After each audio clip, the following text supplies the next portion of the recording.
আসসালামু আলাইকুম।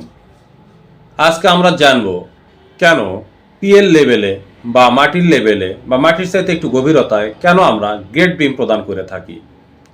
Grade beam প্রদান করা হয় প্রত্যেকটা কলামকে টাই বিমের মতন করে একত্রে জুড়ে রাখার জন্য। এটা একটা কারণ।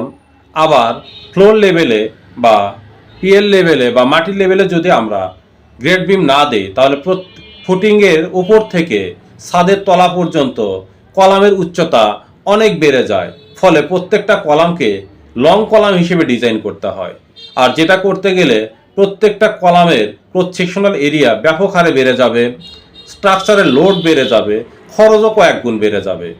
এছাড়া ফ্লোর লেভেলে যখন আমরা ইটের গাঁথুনি করি, এটা সাধারণত গ্রেড বিমের উপর থেকে করে থাকি। এটা ওই ওয়ালটাকে একটা সুন্দর সাপোর্ট প্রদান করে। এই সমস্ত বিষয় বিবেচনা করেই মূলত ফ্লোর লেভেলে বা পিএল লেভেলে বা মাটির লেভেলে মাটির সাথে একটু গভীরে গ্রেড বিম প্রদান করা হয়ে থাকে। আশা করি বিষয়টা বুঝতে পেরেছেন। আসসালামু আলাইকুম।